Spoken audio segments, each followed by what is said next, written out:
Kata aye kado de be kwa mono na fe nsema wa mono ni nyina no solo ede aguo ede ama UEFA Champions League 2026-2027 ya de ne draw no atimi akoso hunsem solo ede be ba so fine teams no matches o mobile titulu matches akese wo the group stage of the UEFA Champions League ya de nyina wa ha nyume ya solo ede ebreye ewo dwumedie no so nyano nko a ene game back ewo Spanish La Liga ni mu ho ena Barcelona ewo the Camp Nou Spotify Camp Nou omo ene Athletic Club de Bilbao edi ACN hunsem wo ha ni nyina no solo ede ebetu edwa solo akwa ba se bibia bokode boss na me ado latest on Julian Alvarez.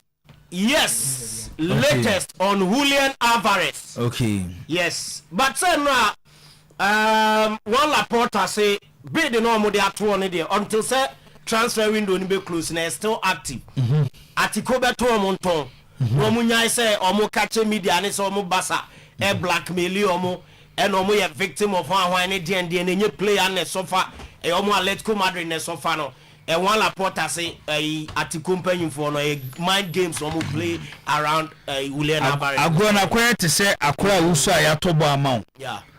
Na oni mpanyimfo di agro so ne meche no wo de ball ne ko park so a na mpanyimfo chinchim nsaje ball no fi na wo tuesum ibo ha ya jiwi ana di sum akobo amane wo fie wo ma me na be kwa kotuna na akobo amane wo papa na akobo amane wo bre panyin bi a na wabo na mane enu bi na Basade ya Atletico Madrid no nti ehun nsem e wa hamate so mo de ensem bia babontin say the only be mama accept Julian Alvarez back into the team. They say Obabontin na Obepa Atletico Madrid team nyina titu echita for no achewo. But we Barca will scapa and can release close in normal this scanning na normal. Sika say enya 150 no so. David release close no. 500. Release close na 500. Dem 500 ya dey. 500. Ni ma mo kreto. But Tom say onko Arsenal.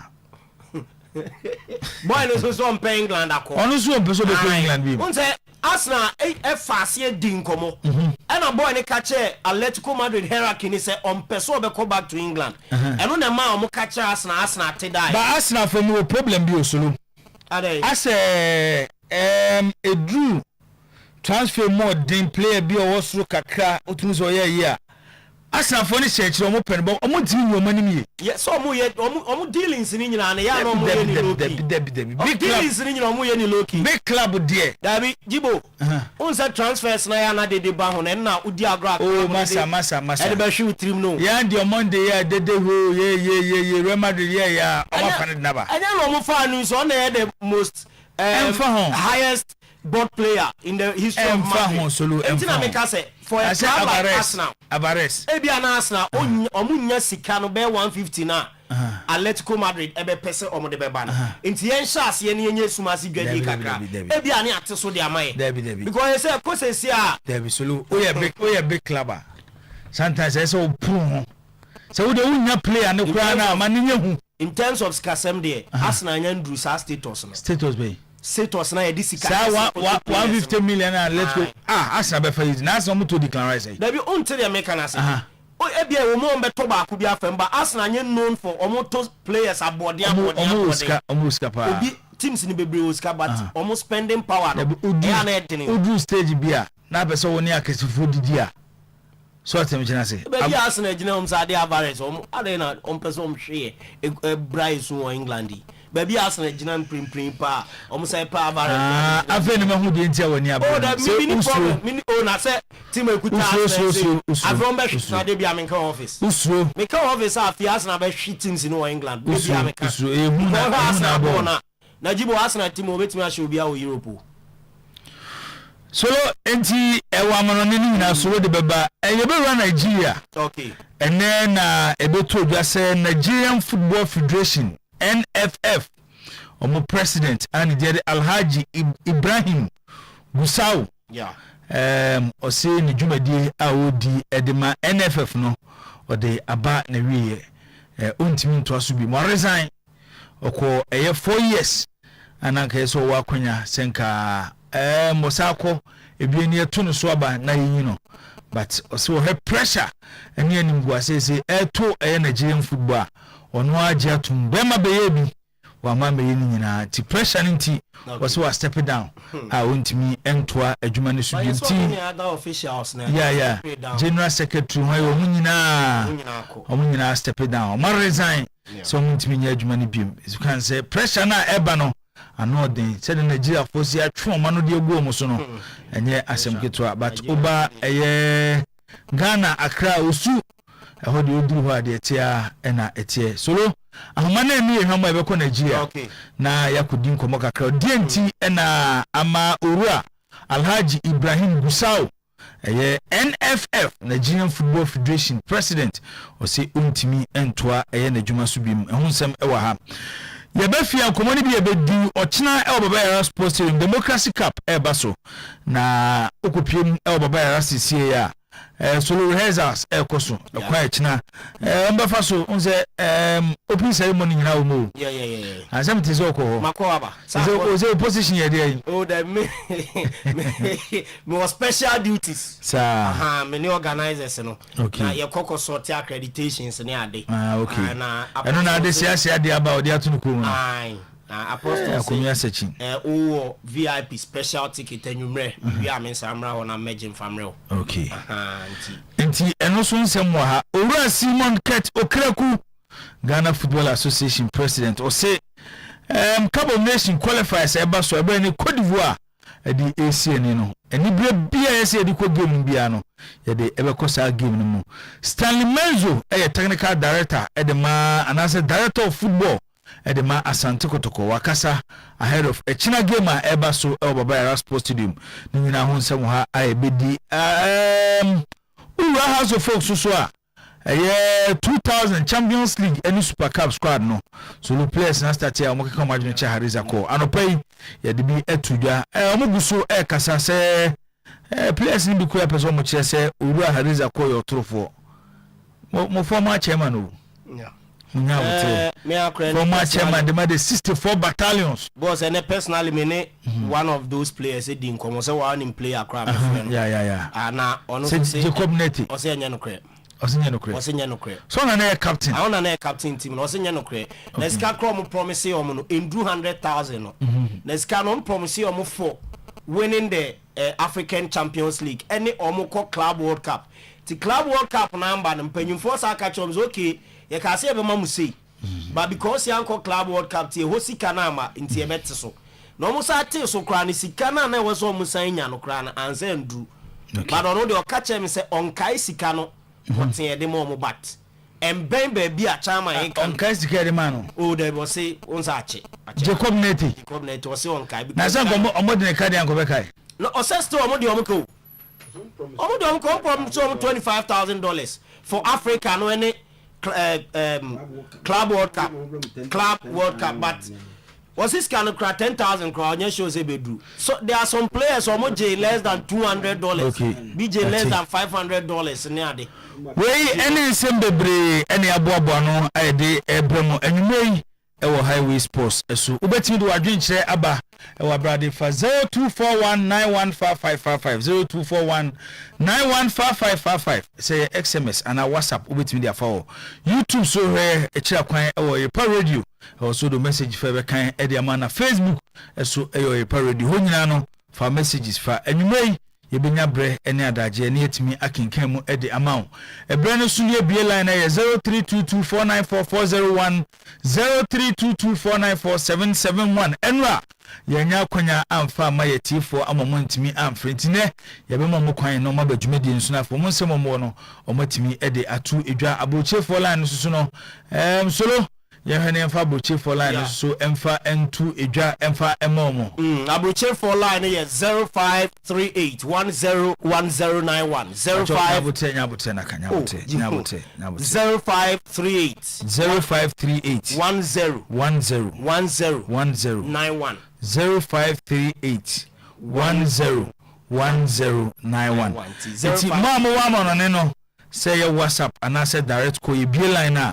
sa number musum betimi afre so eyo mom wa bochire nko a me yesu wo fie no home stars no ye de 0322494401 0322494771 na wafre na waba ejumedin so highway sports e kwa ma no ne na sima be edu pepe na solo di amano ne nsem ne aboafo ho nsem nyina no esifom ede amaye kata boss mayenti we boss yenremu UEFA Champions League draw eno atodwa enche kranti no yeyi bi eje amamo ewo dwumadie ne so boss so bebo amena ya hwe matches ni mu but mame shase emfree Arsenal the Gunners womo aseye womo and last season Champions League womu ramu ewo final nim grand finale na Arsenal draw no me hena me de amamo ewo eye dwumadie no som edi amame fantuda ese Mikel Arteta ene ne mrante no me wacho matches a omo bebo afi ewo UEFA Champions League nim no say ena matches no enso etie Arsenal bebo Madrid, womu bebo Borussia Dortmund, womu bebo Lille Metropole, womu bebo Saba FK, womu bebo Bayern Munich, womu bebo Real Betis, womu bebo Napoli, nafe omabo Slavia Prague, and the 8 matches over the group stages are Arsenal and some airport afi ewa Champions League emu mi wa Borussia Dortmund so fixtures ewa hanum quickly mami running through Borussia Dortmund ebo International Milan omobo Arsenal womobo Real Betis ombo Aston Villa womobo Villarreal womobo Bodo Glimt AEK Athens and afi omobo Saba FK and so honoma and Borussia Dortmund womo so said ya John echo ejem amomo afi ewo Champions League emu Manchester United womo ba yacho na afi womo banu matches by any hani mu so mebo Man United ebebo Bayern Munich wombebo Atletico de Madrid wombebo AS Roma wombebo Sporting CP wombebo RB Leipzig wombebo Villarreal Ombebo Saba, Man United, Abo Como, Womone Fabregas, and so the better Taisua, and also Enya Sam Kitwaka, El Honma, Yate, and also Encomono Emma, Ewo, Jumadian, so and there, Ano Pay, and Emre, yes, the Mediano, no, and yeah, easy crown, yes, internet, no, yes, matches from the other teams na ya matches are almost so ebom ewo Champions League emu ene enumre dia me hwe na ma Madrid enso draw no ede amamu as a Man United dey no dominate o enye easy crowd boss Man United as obi a person ni omobo Madrid ebebo International Milan wombebo Arsenal wombebo PSG Eindhoven wombebo AS Roma RB Leipzig Shakhtar Donetsk, Lask Linz, NFA, AEK Athens, and Madrid. Woman so said your omo jono, echo ya, na Timbakwa, one tough drawback, Sporting CPO, and Anka, Miram Kaka, every Sporting CPO, Barcelona bo, one more Man City bo, one more Man United bo, one more Galatasaray bo, one more AS Roma, and so and I said you almost so jono.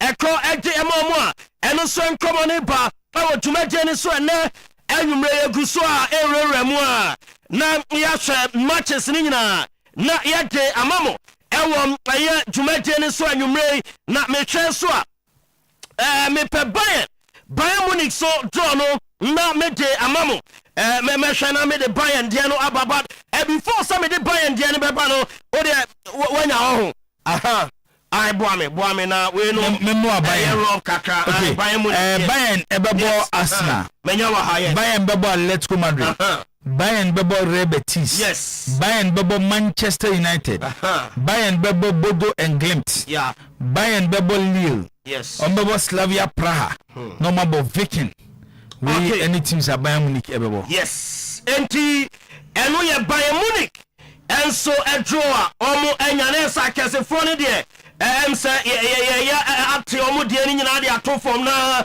ya hwem Adam matches and also to Jabba boss ye de ho nsem beba ewo eye dwumadie ne so anwumre ansakra any aso yebe Manchester City draw omum etumi enyaye yebe hwem other teams no na yahwa sedi omsom draw no etie ansakra ena yede amanoni nsem etie aba na wi Manchester City. All right. Ombebo Paris Saint-Germain. Yes. Barcelona. Okay. Sporting CP. Porto. Okay. Napoli. Leipzig. AEK Athens. All right. And Lens. Sure. Any teams at Manchester City. All right. Maminfa Barcelona Diano. Okay. SWM FC Barcelona. Okay. Ebebo Manchester City. Ombebo PSG. Ombebo Aston Villa. Ombebo Sporting CP. Ombebo Feyenoord. Ombebo Galatasaray Sport Club. Ombebo Como. Na omo abo Saba FK. Ewo honomeno. Eye Barcelona. Womo draw. Womo som enya yentino. Ese dem say atete akesefo ne de no.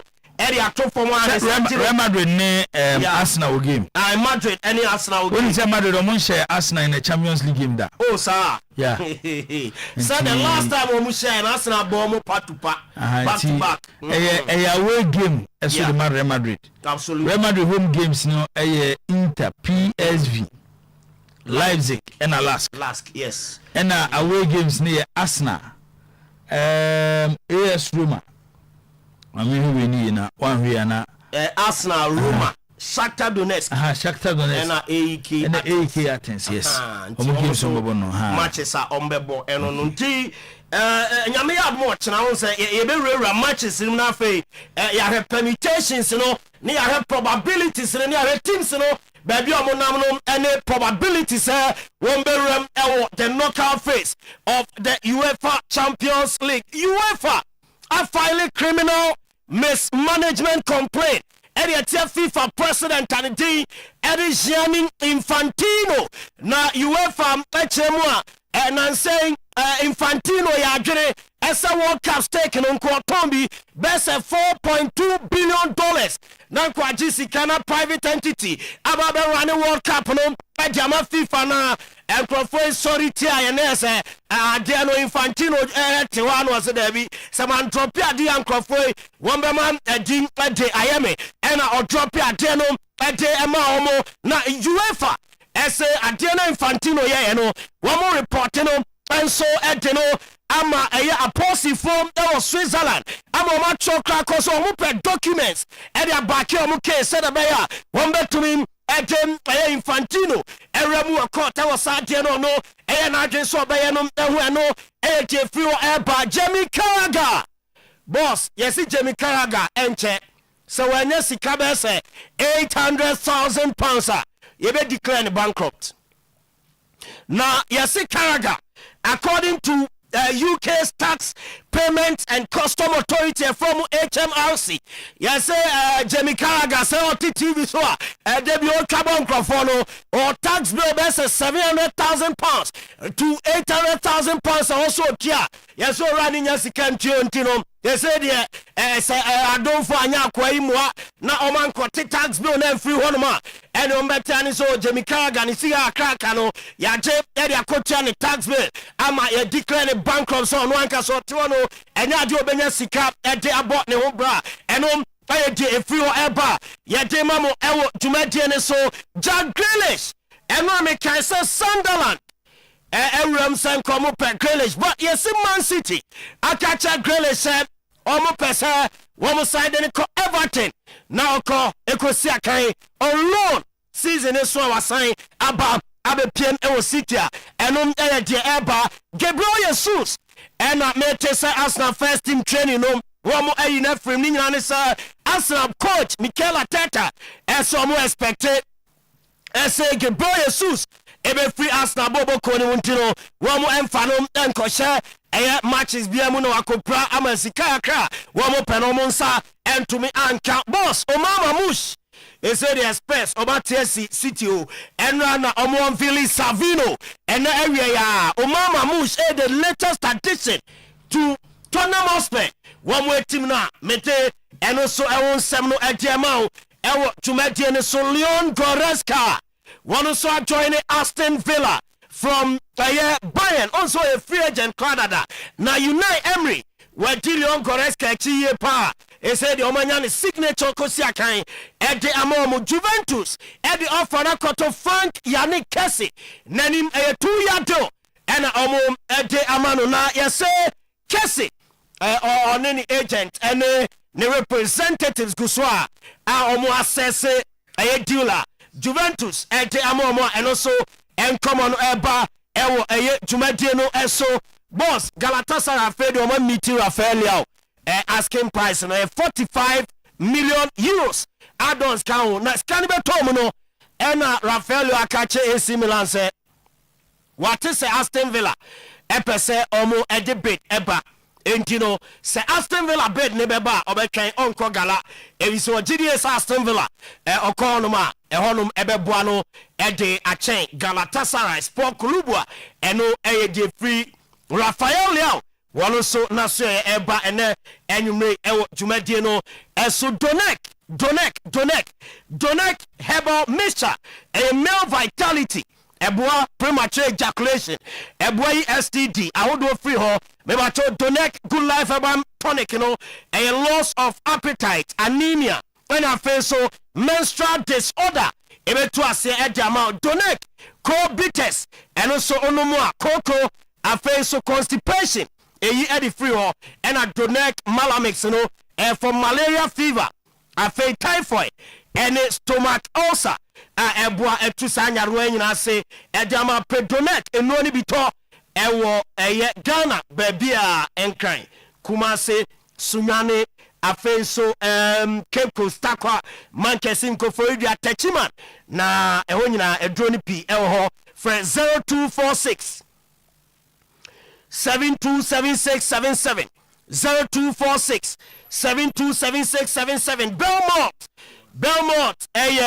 non-alcoholic malt drinker ede na kama pa smoother and creamier more refreshing than ever before Belmont ni bi nanom na kama pa 0544 335 900 na 0544 335 800 Je Belmont na bibia enye kama emfa emma holy mosquito spray and call eno ena eboa ekum tontom ni nyina ene mo wan kitinkiti ni nyina se ede amount eja center eham e odemo for 03220 37623 na waje o holy mosquito spray and call ede akofi perfect skin and body therapy ya skin no kama no na ye boa ama body no and so aye kama Kumase and crack takrade me wa try your branches of 0553 312 911 and 0272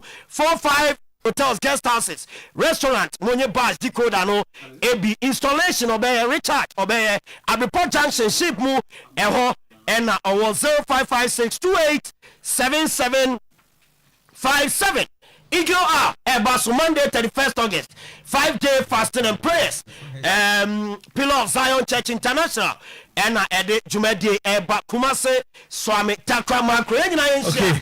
Na yamo umpire Monday 31st August to Friday 4th September 2026 Jibo. Alright, so yanko Nigeria. Alright. Na yeni ansentuni o Nigeria Mr. China Achiru. Okay. Eni enkomo msene ena NFF President Alhaji Ibrahim Gusau ono ena oda no da NFF omo Nigeria football no. Yeah. O se pressure ebe nto ni dwuma ato. Yanko Nigeria na yene China Achiru. Okay. O yen century eni eye enkomo. Ti zolo yankwe. Okay. Hello Mr. Achiru. Good evening. Hello, good evening. Good evening and welcome to Oyerepa 100.7, also live on Oyerepa Television. Thank you very much. All right. We are gathering that the NFF president has resigned earlier in the morning. Now, can you tell us the general mood in the country after the resignation of the NFF president and some of his officials? The general mood in the country. A lot of people are happy because for us it's like good riddance to bad rubbish. A few people say they feel sorry for him. But for me, they helped in the destruction of Nigerian football. And to be fair to them, it did not start with him. It started from Amadou Pinnick and up to him. So it's good riddance to me. And like many people are happy in Nigeria that finally this group have left Nigerian football, and hopefully we can have a fresh start from now on. Okay, good enough. But in your own view, what do you think were the main factors that led to his resignation? Well, in the immediate, the Super Eagles did not qualify for the World Cup that just ended in the USA. Then the Super Falcons failed to qualify for the World Cup. The first time it's happening. This was just 3 weeks ago. Then the Flying Eagles, the under-20 boys men team, also failed to qualify for the World Cup this same month. And then the under-17 team failed to qualify for the World Cup. So it's 4 World Cups we have missed. Okay. But for me, it's beyond the World Cup. It has been, how has football been run in Nigeria in the past 8 years? What is the job of a football federation? First is football development. How many pitches have they built? What are the state of the academies? What's the state of the NFL's technical departments? What's the state of the finances? Where are the development projects? So for me, it's about all of that. But finally, there was an issue of a certain 17 billion naira grants given to the federation by the federal government to offset debts owed to the players, max bonuses, allowances, and all of that. And it got to the presidency that a lot of that money was not paid. So there was an investigation by the Financial Crime Commission. So that was the straw that broke the camel's back. And from what we heard, the instruction for them to resign came from the presidency. And that's why they have all resigned today. Oh, okay. So it wasn't actually expected of him to resign. But for the pressure from the presidency, he decided to call it a quit, right? Yes. Okay. Okay. But aside all these issues, do you believe that the main reason for the leadership challenges are deeper than what you are telling us right now? Aside the misappropriation, aside the national team's inability to qualify for the World Cup, like you mentioned, does it go deeper than just the 2 reasons you have given us? You cited misappropriation, you cited the national team's inability to qualify for the World Cup. I think I've explained that already. Yes, in the immediate, the most recent one is those qualifications and the finances.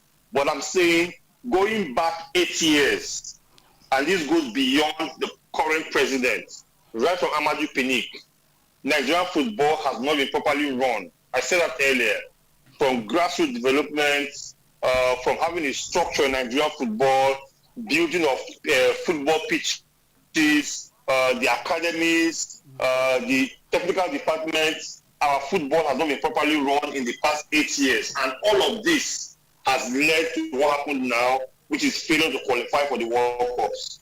Okay, so what does this resignation mean for the Super Eagles and the other Nigerian national teams? Well, it just happened today. So the Super Eagles have been given at a month's time.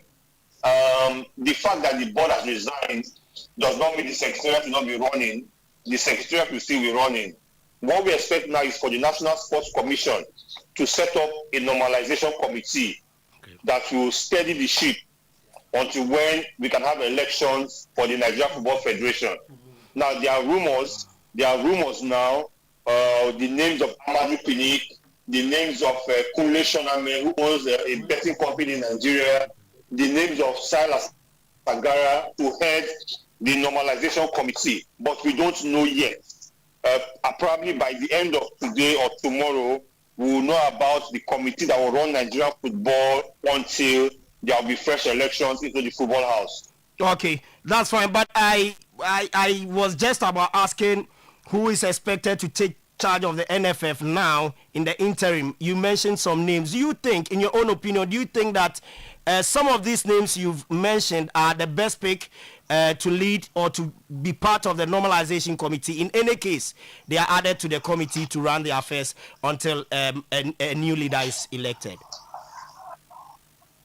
I don't think, because if you mention, I mentioned a name like Amadou Pinnick, and as far as I believe, Pinnick is one of those that helped put Nigerian football where it is now.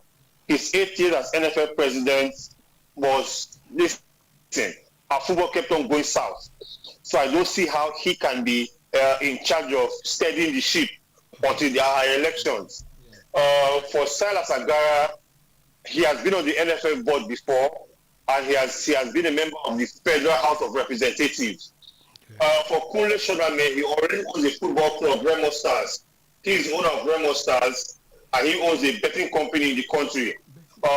It's not in my hand to pick, but if I have to pick between these three men, I would have to go for the Remo Stars man, which is Kunle Shoname. But again, it's not my choice. It will be something that the National Sports Commission will decide.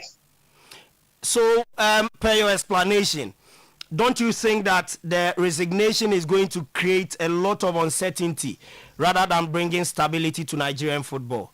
Especially when after the resignation, we don't have a clear path to follow as to who the next leader will be, even with normalization. The resignation happened less than 10 hours ago. Right? It happened about 7 hours ago. That's when it happened. Now, if not for the resignation, there would have been elections on the 27th of September, about a month from today. So, if the whole board has stepped aside, then there will be a committee that will stand in for them until the elections. And I'm only saying that we expect that by tonight or tomorrow morning, the committee members will be named to run Nigerian football until the elections, either on September 27 or if they postpone by 1 or 2 months. So I don't think it brings more problems. I think everything is just going in order. Okay, so that brings me to the last question, probably. Maybe there would be another one. But what are the expectations of the Nigerian journalists, especially for those who follow football, and then the stakeholders in general? What are the expectations from the next NFF president or probably the government? Yeah, for me, and I'm speaking for myself now, for me, we can't have expectations yet until we hear who are the members of the normalization committee tonight or tomorrow morning. When that committee is set up, they will tell us their plan for the elections. So until that committee is set up either tonight or tomorrow morning, we cannot have expectations. It's when we see the members that we now begin to ask questions. Will the election still hold in 1 month's time, or will it still be postponed? So we don't know yet. This whole thing happened like 6 or 7 hours ago. So we expect that normalization committee to be set up tonight, or like I said, tomorrow morning. Okay. All right. A colleague wants to ask further questions. Just one. No, it's just a question. My brother China. Yeah. We've been severally told about FIFA frowning on governmental interference in football, and during your presentation, you said the president asked this current leadership that has stepped aside to step aside. Is that not government or president or government interference? And don't you fear FIFA will strike Nigerian football with a ban? Okay, to get me clear, I did not say the president told them to step aside. I said we heard that the stepping aside came from the presidency. Those are the insinuations. Now, they have financial investigation on their heads, and they have chosen to step aside pending the resolution of the investigation. Now, when the Italians did not qualify for the World Cup, this same World Cup, the Italian Federation also pounding the resignation. That's the normal thing to do. So whether the president spoke to them or whatever gave them the inspiration, they failed Nigeria, they failed Nigerian football, and the best thing for them to do is to step aside, which they did today. It took a long time coming, but they did it today. So if FIFA wants to count it as government interference, then so be it. But I don't think it is. They stepped aside because they failed Nigeria. Okay. Thank you very much for your time, China Acheru from Wazobia FM in Nigeria. Thank you very much. We appreciate your time. The pleasure is mine. All right. Okay. All right. Enti Nigeria any edi ani eche ya ekodi nkomo edi efri ho no. Ura Alhaji Ibrahim Gusau. Is a former NFF boss. And they are with Nujumedi ato. Say ontimi to aso biem enye eni Nigerian Football Federation no anim. Nti eno ene ekọ Nigeria ekodi ho enkomo no. So say we dey muda ho. We dey muda ho say we dey ha. From my any di ene ebusa ne say Nigeria NFF president no step it down no. Mood in it to say and was here Nigeria ba papa. Na nipa bebre na pese ofiri honom na ye dey obi foforo ba be ye adwuma free say omo matena se ehun say Nigeria football no enkonkan Nansia World Cup ekobo omo amobi under 20 di omo anko under 17 di omo anko e ma die ya ye be ko Nansia Brazil yi so omo sa free na wo ye no to nchen a Nigeria football na nkasa nkomo hwese nka grassroots no e betu mpo no so omo hwa animu a bibia nsi na de twom nso nkra ne say aban ama Nigeria NFF no 17 billion naira so mo fan share football mu Sansi kan so mo hu ba bi e fa o mo mu akontenti president no ana presidency yenka presidency senka Ghana hanka e say Jubilee House ana flash Jubilee House ene ka chora ne say ade na ekoso of football mu no wa mpe ba bi amfa no mu tennis so atwa ontumi nta Nigeria to no he pressure na free so ba na ene o yes on any officials on the adwuma no e de beto no dane adwuma no e de to honom ene mi busa ne say na esi a ode adwuma na to no hwan na ye hwe animu so obeba abedi dwuma no ene wabobom panyimfo ba miensa din obo amaju panic din ese omo tete se aban no ebe ye normalization committee ebe hwe football ne so kopim omo next election a September ene mi busa ne say na din na ono abobo no ogidi ye se omo betumi aye adwuma no achen papa ya wasi for me and was a dinner di onu pa di ogidi ye say it was about kwado betting company na no so just the 100 may be travel sanity nti oyi amaju panic din film no yi di o betting company was Remo Stars president ne die ono die wo hwese de oye Remo Stars no mo ogidi pa eso be leader federation no be boa ama Nigerian football no okay solo yeah that's it danger ma me sha say free we dey see Nigeria see betimi dey atoto ye dey hu ese ye dey no kra ye dey no ye West in Nigeria ye dey no ye West in Nigeria na say ye ko World Cup ntinti ye ma ye mo ko bo playoff enyoma no so mo gina so ne say the Super Eagles and me and qualify for World Cup Black Stars qualify for World Cup Super Falcons and me and qualify for World Cup but Black Queens eso ko bo playoff it will fade to mo dey ho asenye pe na you know yani Nigeria nya ko the same tournament difference ki to abi na be me say playoff no ye be kwa ko na mu an qualify as ya be gina be bi fa ba ye ko be playoff ye qualify ye ko be playoff ba ye enkoye yani Nigeria no won say ye nuafo ko fini ata etu we abuza tu we tu we na tu we ka be kasi Nigeria na ka bi asia section no panka president ka che Kofi Adam say ka che o mo say obi anko asenka asem tititi anka bi say dey na esin to obi anko say dey na ti o man ko jiska wasi bo obi so ko jiska o aban ho yes nya boy nya aban ho de ko jiska say the ball league ti o ko ena o ye ball league ni we so mun timi mu akọ ye ball league ni we no o mo ji league ni ye mo won faade send the aban na first kan mai so you aban the promises said you work an idea and he said aban na ko first kan me na mo nko un say he na na me ka say bi me say samina na me ka so bi say the government, particularly the president of Ghana, no we ho ya me ne ba de ba ko ya me ne nya bi ska opeja de ma GF4 no. He's treating them as sports child. What you want so do? Who was a CIA? There's no way se boy ya ko homa wo be ko ma me ho ya yeti ha obi ani ho a okọ ma me ko ja ko homa de bo ne yere ai ko diska de ko bo ne ya ko homa obi ani ho sisi nyame ya adom na se abero bibi kakra won nsem na se ode bo a obehwe akirefo no nkra na wo mo fie na esese bo wo mo no it is kind of a league no it should rather be invested into the grassroots football rather than say the premier clubs no me president na adwene skana the FA from penny for some chema clubs no me I disagree with them. It should rather be invested into the grassroots level. It should rather be invested into infrastructure.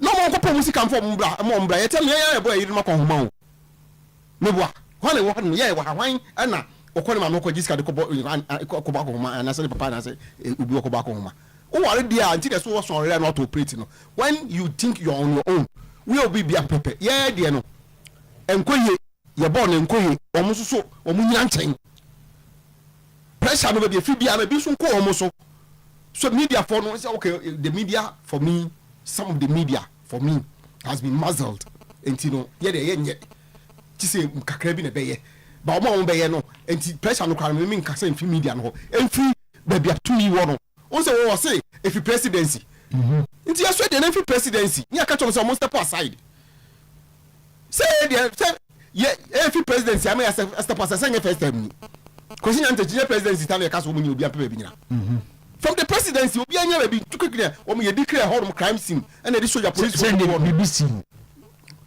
na se kwenyi ade na si ye no ka wo hwe ni ye pa na ka private ade person bi na the only thing that can no friends say ya ba so ko perform je no ko ye no ko ye FA adwuma say FA no nya aban nti ka ne kan sen kan se aban ka se wa ye se ka no apart from the influence peddling na ko ye no apart from the influence peddling na question ko so ko just sponsorship money and for the FA nti ka ye omo kuro no asema apart from the influence peddling no kwata because no president botu mi sa no apart from no ka bibi no wan ka fa aban ho but generally no it's about football omo kwa de na omo fesi kama omo so mo famo league but the football scam omo so mo famo league till the presidency should be interested in how our football is being run. Sa story when Nigeria for story be last week he said yeah but he say yempam Nigeria for penny for na and oh bang ye dia ba na kan won no mo kro no enti sa na SBC wa ha no mo o say obi to no ni say to ni wetima ai abona fi ho no mo a o ye na bibia na o hwe na chi yie anu kwa na dia me ni fifofo nya adwen say du ba bia o mo makwan ma ye ho na pedifo ho na ko jiskafi ye jiskafi aban for ho enti bibia o mo aban nya interested in where they put their money say yes bibia o sika won ho no akoma wo enti yes we dey sika ko shemu dia we should be interested in the way they are doing things and how they do it. Tibi media me ni Nigeria for no ya adwene mate papa me ti ka kan ne dia if you say the sin the sad na say and I'm the pinic no ma rejecting me papa omo rejecting no na eche na adwo ntimi nye da bia omo rejecting no we no che na adwo ba me make my catch say omo na rejecting come dey kan no come dey che ba onim say amanfo link to the calf job amadu from panic yes amadu panic mo chepe oyenya appointment political appointment of South Africa o onko it when I say we anu o chepe onko biem ba amadu panic yantuma no matisi ya secret so be kokaf akopa bia ya hu nyina yantuma o amadu panic de say ye man ye de calf man de say ye football na bebu amadu panic say maminti we Nigeria NFF boss are resign also man qualify for World Cup man qualify for Women's World Cup omo junior teams egu grassroots football egu abai mo musika omo team mo akonta se na nsia no mo ko congress sports minister Owura Kofi Adams ko ka se scan omo de mo afie twem no omo meya accounts mo ansana abai na mo musika foforo but FA president so be gina ho no o se 1 million no beba fantastic and you know the ma ye dey different from Nigerians na dey say your president mean sorry en kase FA president resign abra only grounds but Nigeria omunya grounds the bar for number of busa government kase question be say FIFA say any say government influence if but or kase aban no pushing from the government side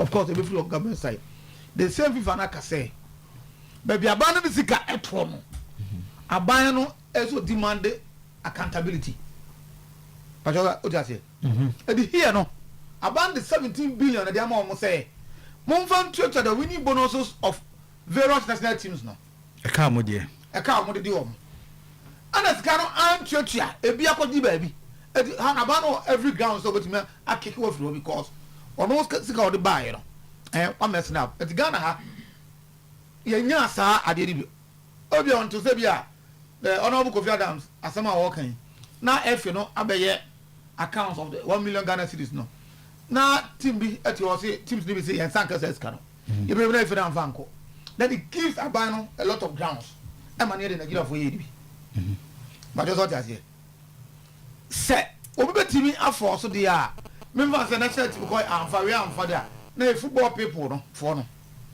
and a bet team decide say ye nya bibi na yeva m2 to who say national teams no ever say Super Eagles go World Cup Super Falcons equal World Cup or more other junior national teams man nyina no qualify to World Cup and ekoba say 17 billion naira na aban na dia mom no o man timi emu ho akunta and come take mama mo sa pressure we yes straight come to no mam san flip no na a different from Kofi Adams Congress I say okoka say sika ye de ma clubs na fie twam no omuntimi mu ho akunta de omudi sika na yeye anti o demand accountability so until say ebedu ba bi obeka say the FNO antimi anya account omanya accounts to sika de ma o no FNO ni sika on do ka say omanya accountability and you different from so why de na afana so then I come myself flip no say Nigeria for call ye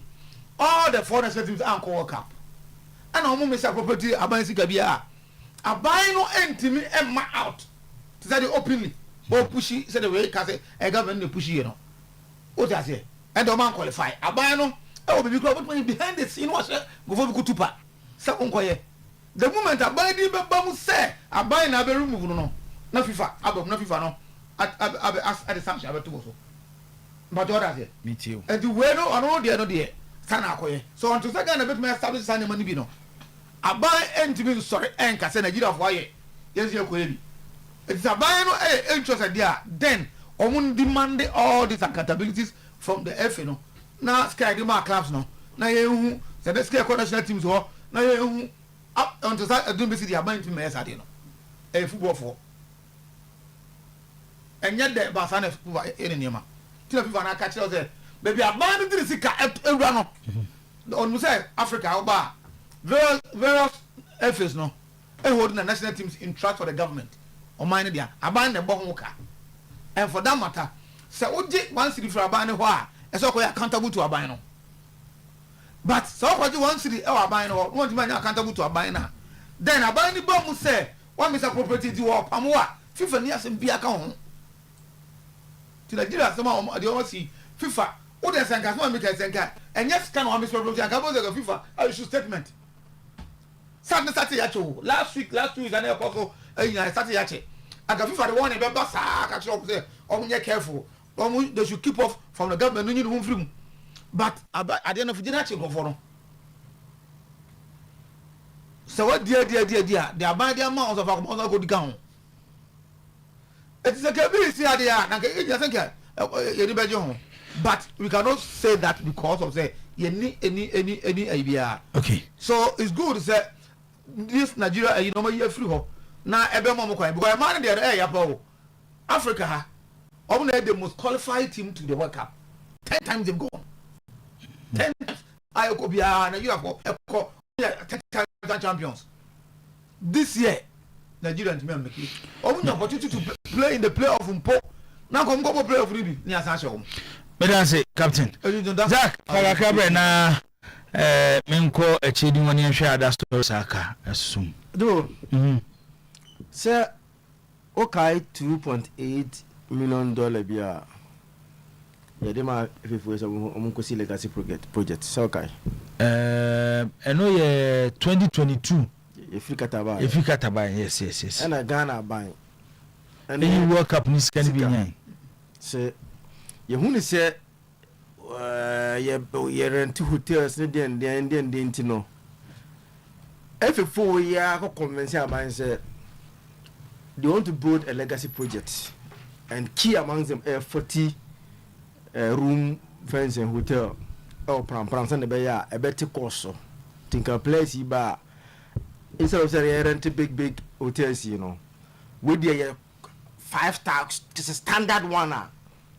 Be out Liverpool, Manchester, about you, Free Madrid, will beat me at nobody will complain. And the minister, any every person could not assassin us, okay? Mutuamana, cut sword for the project to start. But for Ona, what cry? South India, would only more pampacho, almost foundation book. Eti midway by to let captain know say yena obia omi wan so mba be ba nyama eso Nigeria no corruption like efrafra no ye pse bi okroma si ya a lot of corruption nyama be tuma okroma bu Nigeria no kra so ye pese ya ntia no an yes esiwa yes we don't have to yes you need asem na kan dey say different woman and there ya chi omo na ye ono so che we say aban what establish it deputy there is establish that one allergy and I say he's making allegation no allegation but establish but sika 2.3 there that amount no got 2.3 government money work up money now work let's work up na ye koye no ena sika na enya free work up no say there be sika na be aban ho because aban na there be sia aban ena abo national team no ka te say de nyina nsa aban na abo ho ka aban ko for man ni sika ena de bo national team no ho bra eti ya tournament bi na sika bi free mu ba aban agi sika na de koto ba bi a ebi o de kote ne ka so sometimes kwa na emuru ka na o mabo no but e de o mu di bi beto eti say sika na e ka na aban ne ball e wo national team no no aye ko world cup no munya bi ese nkomo de koto no e na aban ne yi say sika ne mu bi e de ma efe ne say munye na mo so fa ko develop mu football enti aban sika the government no ka cho say obi odi sika and na zaki to ka say ebs it's a legend no mo ko kate so o man kate so the better member but you are legend say scan elbia your account can they call them to account and or say o mo ko kate so ebesi na ye ka say yes so no mo ko kate ye no ye hu say bbs me no think Ghana ha no any government success government abeka say 2.8 about you we can once F no amisa property. Enti zaki to twa ban na dwene siso. Fine. Now you the same on Nigeria there. We captain small Kenya say. They were giving the money in 2022. Me pacho we are in which year? We are in 2026. Yes. 4 years in yen two foundation. 4 years in here. Yen two foundation as my Kenya say this one about I'm not a legend. I'm making a certain fact say they were giving them money to go and do a project that they've not done. A fact. Unless be a obi evidence be say omo ye project no. Eti way enya legend. I'm making a statement of fact say ye mo musika in 2022 say omo koye project up to now omo nyanye. Eti any government do ye interested biya no. We have asked them project no e wa hen anyone scared wa hen omecheche enya no ehina eduru ni all those things but they are not interested and omo koye eti enya say omo ni grounds on enyama on bet me dey akobu say fefo akwakoye de Nigeria for ayi dibo na here football no ayi captain it goes beyond just blasters our two national teams are dying eti Nigeria for there no here dey west our two national team 17 and 20 you collapse on you because people's selfish interest in using their players. Ya form agency and any place akwa chese teams and ya form teams bebre. Ntibe hu ya bodi bi Adobo FC, Ngangane FC, and then the FC show the check the so modia. You search and search and search, you don't know the owner by your mother. And the players first, the most popular teams, I'm going to call no complaining, and they be one team, the players also, and my former strategy. So I have from our popular teams, we want to create teams, and the owner. So we get a player, then I got 20 for national team, 17, 20, 17, 20. So our problem is bigger than Nigeria in terms of national team. Somebody Super Eagles now qualify no money abre. Yeah.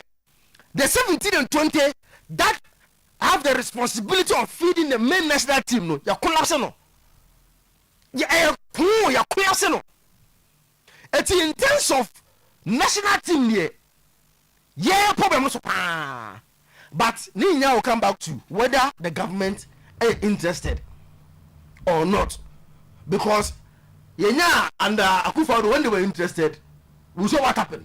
FIFA no, what you know should be also about no. What is your name? I know said what the numerization about. What you know shit apart from this? You do it, they will bring numerization. Asemba kwa mo kan Ghana haya na mesre kakra ne say aban ntimi nye football ne hwe. Ontimi ntu obia. Ba mo hia sika so a na mo kwa aban ho. Ende ya aban mebo ye football. Aban fa sika meche football no. Na aban na mo friend so fa sika meche bom no so ontimi nya hwe. Ende ya so pa aro ka se football omo nya. The only thing be answer FIFA will ban you. Then as time goes on normalization. Okay. As time goes on process, I like the boldness of the Nigerians. It was a collective idea. Yeah. Government can't say, hey, forcing him to resign. So at this stage, okay, I check Biana Super Eagles for no. Yeah. And you have to yeah. So there are issues. The things that the other president hasn't helped in terms of how Omo assailed the Nigerian image outside in recent years. It's good. Let's see. Okay. Going forward. At the Congress, they said people were encroaching on the land, so they have secured the land and they are now about to award the contract for 50-bed hotel. What Zakito is saying is the fact. If the government want to act, they will have plenty grounds to do so. And no, amwako na odesa message wi ede aba same yanko enimai Ora Stanley Menzo kotoko director of football echina Asante Kotoko ene Hazo folk with Democracy Cup no Stanley Menzo akasa ede afa echina gamer eba so Babayara Sports Stadium.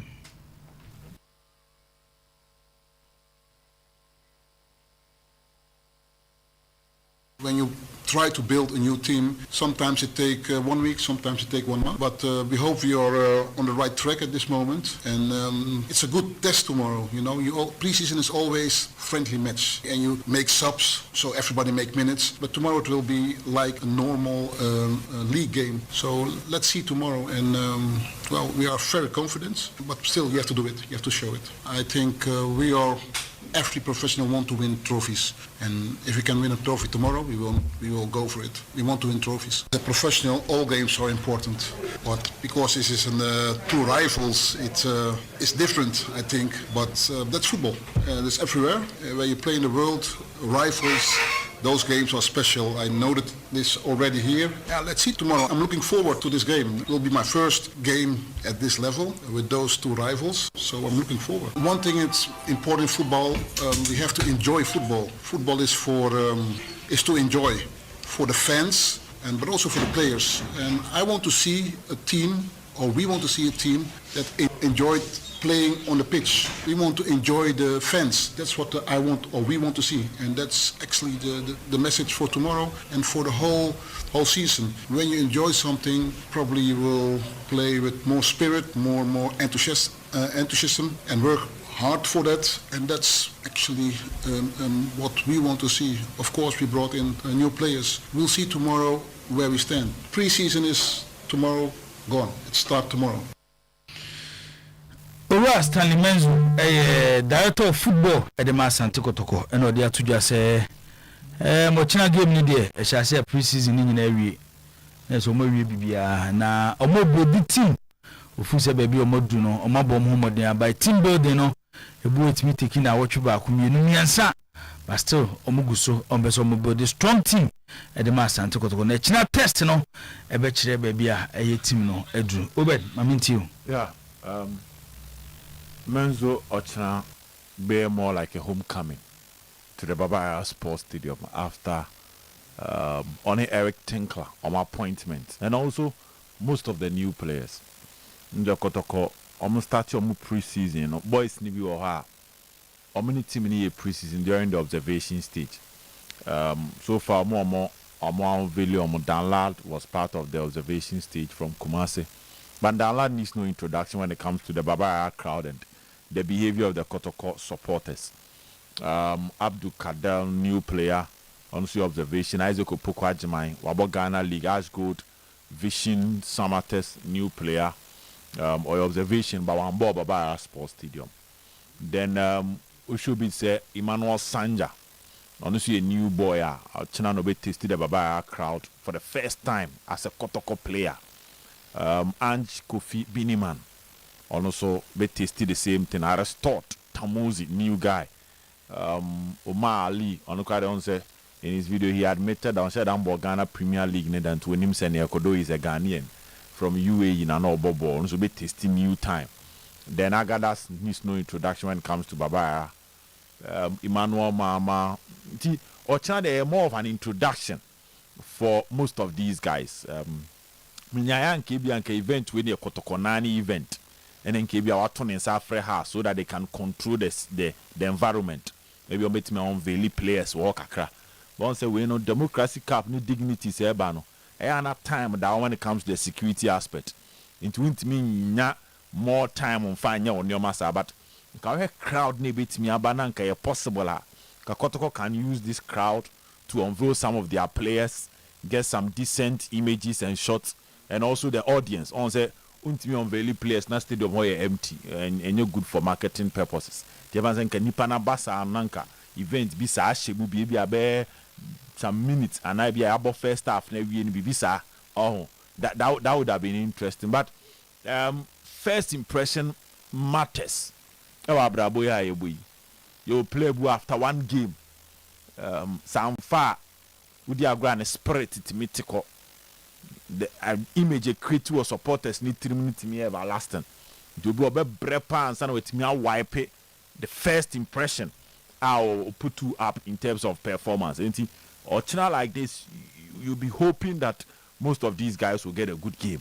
And even the technical team now Menzo net 10 class or count.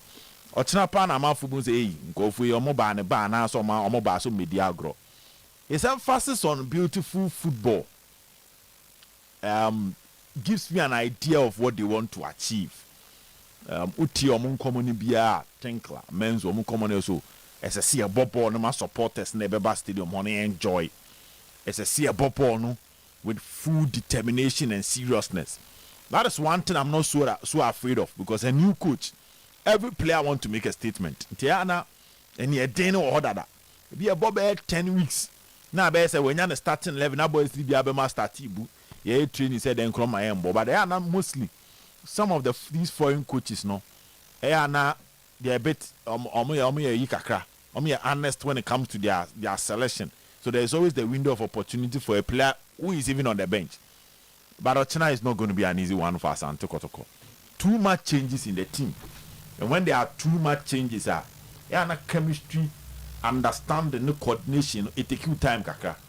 But also I'm not for council say Kotoko at the point or Kobo has democracy cap, not changes not changes in the also say. But when they changes in the door so Kotoko is likely to start with a new goalkeeper in the lad, possibly a new right back. Is it Bonini here wonders? Yes, but then I'm 18 is on best starting from the bench. I don't know. But then I'm 18 is a Danlad is likely to start where you observe and maybe later they will make changes. Even if say Brunino Krana, new goalkeeper. Left back and AI constant. And maybe I see Edu and Hamzata. was a nice Kofi Bini had an injury or something. It was training. Teenagers are not fully feminine. They got corner house. Antes and I be player be. Yes, as we're proudness giving or body, but possibly you see Agadas in the middle. He's an old player, but in this situation, he's a new person. Into a partner, Jaukra, that would be a new partnership. So we are looking at the goalkeeper and the back four, new partnership. Central midfield. If it's Walid, Jau, Agadas in power, that is a new partnership. Up front, Sejite Daha, na Inusa Daha, na even Mama now Poku Ajimai, whichever, because sometimes could use Poku Ajimai as a number 10. Any of these setup, no, Jibo, at the end, I can say new setup. Oh, and new setup, if you are being frank with ourselves, it takes them time. It takes them time for them to come to the party. It takes time for them to coordinate very well. And I say, you must always had yeah. Oh, good. Time now with our players be required. The sinus never on tempo. But also, you real season now. I know our players in our coin. So, Bekaya. And no more secretariat or more in our coin. Before Kobe starting the preseason, no more mobile. No, my ye be pre wojuma. Inti aso mono, time for preseason never antem. But what Kwayaka says, up to Adiaba just Saturday. I'm going to go on the but I'm talking about just Saturday. Language, communication with even the back four. Okay. What in common I say? Aristotle, I think Monday no any first training with Kotoko. If Bini is injured, like Sonny Hamzat and Ebebo. So new partnership. Don't born in bound, but that shows the signs say it will take you more time. And I feel say total football now Kotokobe Bono. Don't want to go to the stadium and see that there. But I'm not expecting it to be at that highest level. Madrid. Jose has been having pre-season with Madrid. Boy, see, be bringing news. But also, I'm quite to say coordination, akakakra. So, how much more Kotoka? Or they almost left 12 players now, but no, 19 players. Quite. And now, the I'll expect to say, yeah, Bob Muana, a pick the amomo. It's definitely going to take them time. But one thing I miss me more, Menzo Tinkler, and everybody speaking for Kotkoni, I say, Omunina uncle, and some more confidence, say, ye bo momuko. What said you on no mudina? He doesn't come back, you factor, so you have by a new part, as some common in actually say, as some GT this say, ye bo momuko. So you go and watch. Okay, Medasi. Babo Pakakabe, more expectation at China game, no na. Yanyana, Yamati for some. Hear how 2 teams, on preseason, Omo Aquafa. Church na Mercy baby.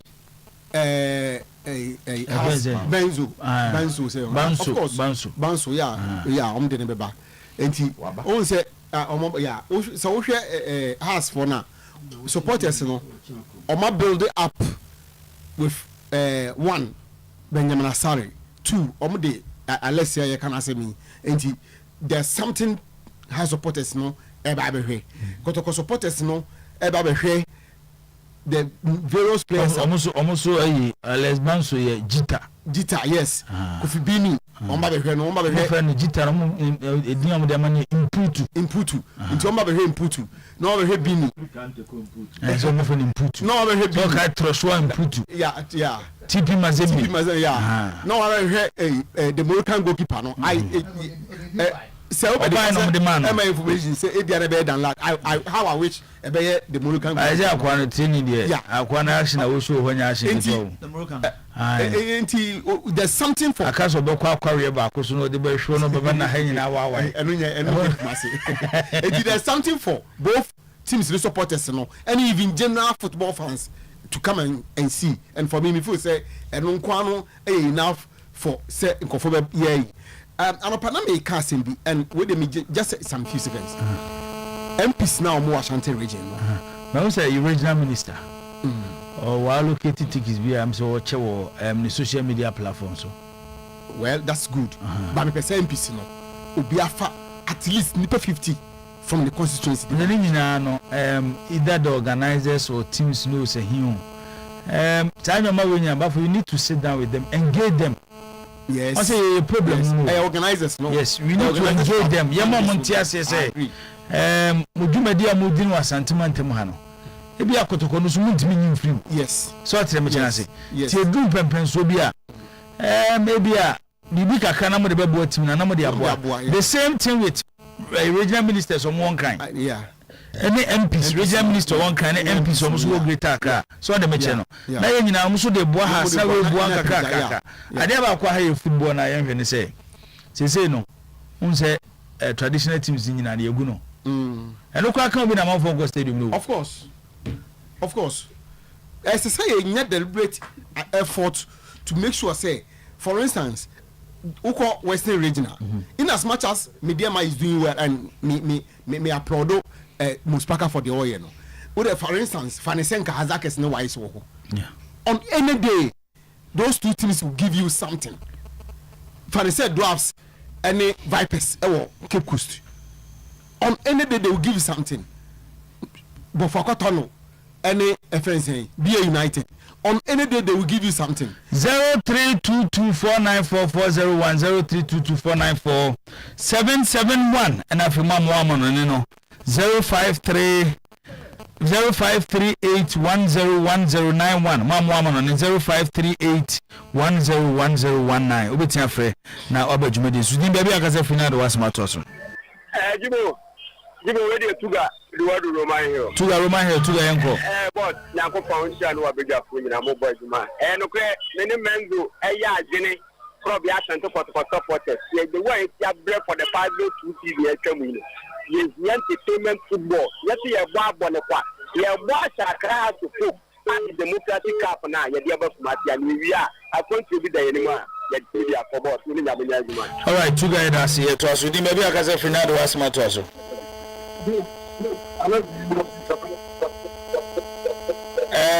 So already and now with TV set after home man.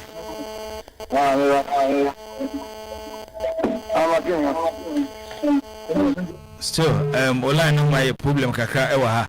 Udi mebi akase finado wasmato aso. Hello.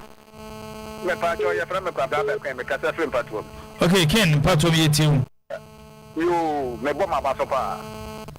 One said, I know some yana menemoka in and then so Nigeria for I didn't know. One says, Nigeria for I will be at my resign.